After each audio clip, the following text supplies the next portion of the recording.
Hare Krishna, he is coming. পরম পুরুষোত্তম ভগবান শ্রীকৃষ্ণ আবির্ভূত হতে চলেছেন।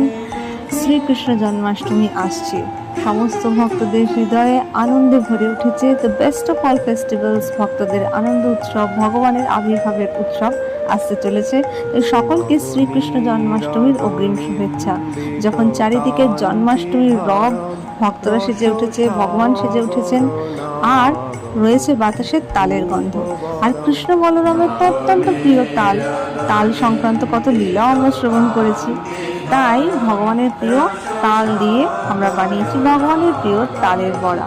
তালের বড়ার কমপ্লিট রেসিপি ডিটেলসে স্টেপ বাই স্টেপ আমাদের চ্যানেলে দেওয়া আছে, তার লিঙ্কটা শেয়ার করে দেবো। আবারও দেখবেন, শুধু তাল দিয়ে কি তালের বড়া না, তালের পায়েসও বানিয়েছিলাম এবং তালের রুটি, এরও রেসিপি আমাদের চ্যানেলে আছে। তাই আপনারাও তাল সংগ্রহ করুন, তালের বড়া বানান, ভগবানকে ভোগ নিবেদন করুন। হ্যাপি জন্মাষ্টমী।